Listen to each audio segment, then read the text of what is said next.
In the Pokrovsk direction, Russian mechanized column barely cleared its staging area before Ukrainian incendiary drones swooped immediately to engage them.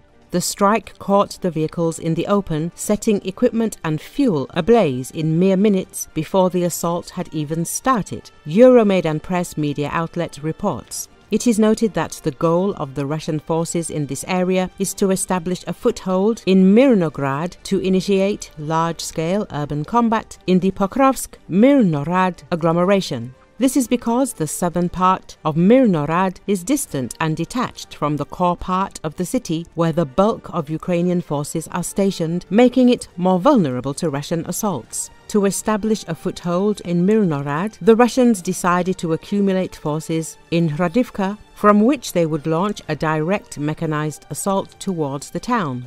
This is enabled by a 5-kilometer section of a paved asphalt road behind Hrodivka and Myrnohrad, allowing the Russian tanks and BMPs to utilize their full speed to reach the city and dismount stormtroopers for urban fighting quickly. The main tactical disadvantages of the Russian forces in this area is the industrial zone of the nearby coal mine in the southern part of Myrnohrad, which includes high-rise buildings of mineshaft elevators that provide fortified concrete observation points that overlook the Russian route of attack, Euromaidan Press says. Additionally, 2 elevated terrikons in the area allow for additional observation points to overlook all Russian movements around Myrnohrad together with firing positions. To properly advance and evade Ukrainian fire, the Russians would need to maneuver across the fields. However, the Ukrainians anticipated this and built a network of anti-tank ditches and dragon teeth across the fields, effectively turning the Russian road of attack into a kill zone. This means that the Russians would be forced to attack Myrnohrad by driving slowly along the paved road and deactivating anti-tank mines, since the surrounding fields are covered with anti-tank ditches and dragon teeth, while the Ukrainians positioned at the Terrikon industrial zone and trench strongholds have a firing solution on them, Euromaidan Press reports. As the Russians just started their assault and were not yet within range of Ukrainian soldiers at trenches and Terrikon that are armed with ATGM, the Ukrainian FPV drone operators immediately reacted and struck the Russian vehicles' engines, effectively immobilizing them.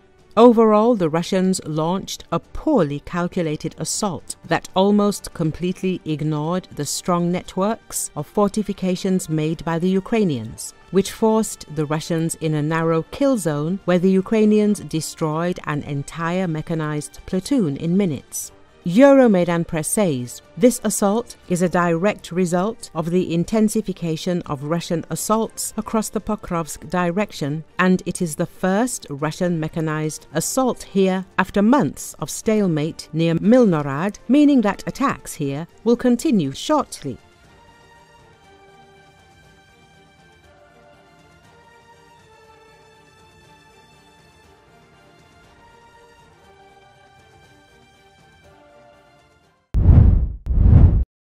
The R&B singer Cassie testified Wednesday that her ex-boyfriend Sean "Diddy" Combs kept her in a cycle of abuse and exploitation by threatening to release videos of her encounters with male sex workers that he orchestrated.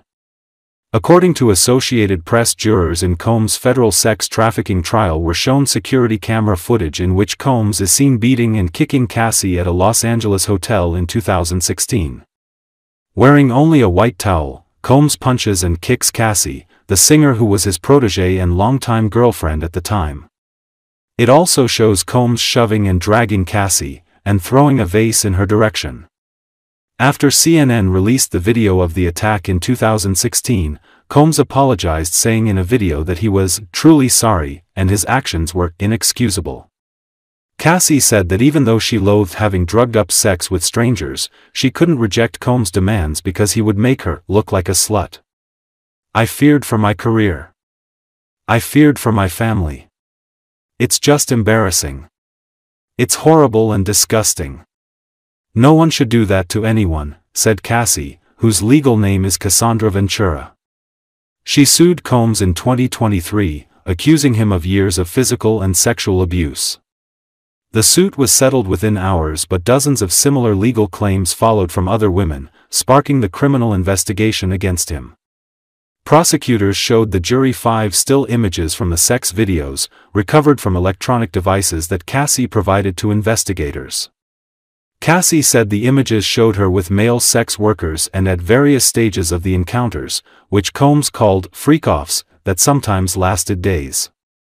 One juror's eyes widened, and another shook his head from side to side. Prosecutors have accused Combs of exploiting his status as a powerful music executive to violently force Cassie and other women to take part in sexual encounters. He is charged with 5 counts, including sex trafficking by force, fraud or coercion.